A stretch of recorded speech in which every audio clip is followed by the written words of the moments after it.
dans les années 50, je sais pas, 56, 57 peut-être, 58. Et puis je suis tombé sur des bouquins de Barbeau. Et j'ai lu Barbeau. Et non seulement j'ai lu Barbeau, mais j'ai parlé d'astrologie dans mes lycéens de philo. Ce qui m'apporte le littéraire aussi. J'avais eu un sujet, je crois, sur Musset, je crois, c'était les chants désespérés, sont les chants les plus beaux, est-ce qu'il faut souffrir vraiment pour faire une œuvre d'art, etc. Moi, je suis parti dans un délire astrologique, déjà, mais je n'ai pas été collé, j'étais aussi comme. Et c'est Barbeau. Et puis, comme je me suis retrouvé à Paris, bien plus tard, j'étais au traditionnel par hasard, j'ai fait 2-3 bouquins, et puis après, il m'a dit, mais vous devriez prendre des cours quand même, c'est beaucoup mieux.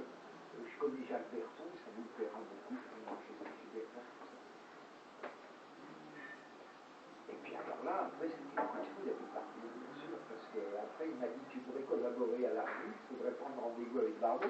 Or, si Barbeau, je l'ai lu comme j'avais 15 ans déjà. Et puis alors là, André, j'ai sonné chez lui, j'étais très impressionné. Puis André m'a fait rentrer, et puis il m'a dit on se tutoie tout de suite. Donc on a mélangé les tu et la loup. Au début, je mélangeais tout. Et puis on a parlé un petit peu, 1 heure ou 2, puis après il m'a dit tu renoues avec nous, puis voilà.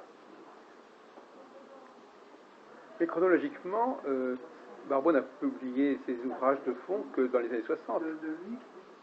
Qu'est-ce que vous avez lu de Barbeau dans les années 50? Non, ce que j'ai compris. Parce qu'il a. C'était pas dans les années 50. Ah ben non. C'était à la fin des années 50. Même son manuel pratique. Non, le traité pratique n'était pas. Eh ben non, alors qu'est-ce que vous avez lu? Planète, c'était les premiers. Mais quoi les premiers? Il y en avait d'autres. Non, mais il y en avait. Non, il a publié. Ce qu'il avait fait au CIA. Oui, c'est ça. Alors vous êtes tombé chez Brère sur les. Ah non, j'ai été tombé par des amis. Sur Soleil Lune, c'est ça, vous parlez de Soleil Lune, Mars, Jupiter, pas Mars, Vénus. Jupiter, Saturne. Ah oui, c'est ça, c'est ça que vous avez lu au début. Et puis des polycopiés qu'ils faisaient avec voilà, c'est ça. Ouais. C'est Bertrand qui vous a invité tout de suite à manger, tout de suite. Non, c'est André. Ah voilà. La collection. Non, avec Jacques, on a toujours été extrêmement complices, mais on n'a jamais été intime. On était complices tout le temps, il m'a illustré beaucoup, mais on n'a jamais été intime. Qu'avec André, on est intime en sens que chez lui, on se téléphone 4 fois la semaine. C'était quelqu'un de secret quand même, le poisson est secret. Oui, sûrement. On va voir tous ce poisson, cette douce. C'est pas tellement le poisson qui est secret, c'est la maison douce. Oui, voilà, la parce que douce, le poisson peut être ouvert.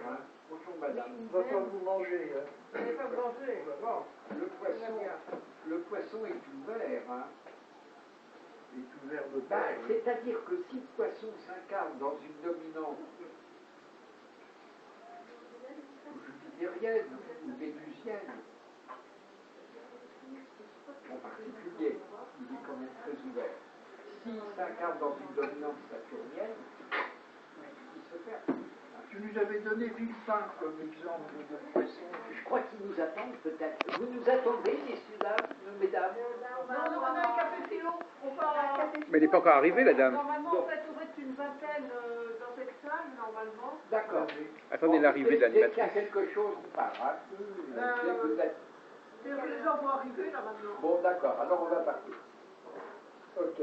Théodore a eu 2 compères, ils étaient copains entre eux.